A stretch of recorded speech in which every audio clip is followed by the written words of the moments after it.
second part is transition stroke. So kapag nakita nyo yung eyebrow hair is bumabaksak na, doon na kayo gagawa ng transition. Kasi yun yung nagsisimbolize or pinaka borderline, no, na bumabaksak na yung eyebrow hair.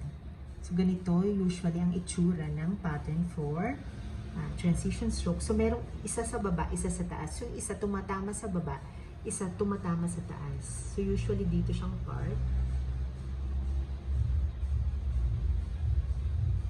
Yan. Tapos ito hindi siya tatama dito sa taas. Then yung isa ang tatama sa taas.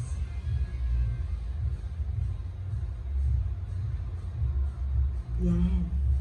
So ganito ang transition. Para siyang parallel line. Yung isa sa baba, isa sa taas. Then, para mas maganda siya, maglalagay lang sa isa na mas slant. Tatama siya dito sa line sa baba. Pero ilalagpas mo ng konti. Check nyo ha.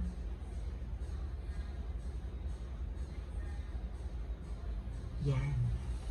Lalagpas lang siya ng konti. So, ganyan ang itsura ng transition stroke.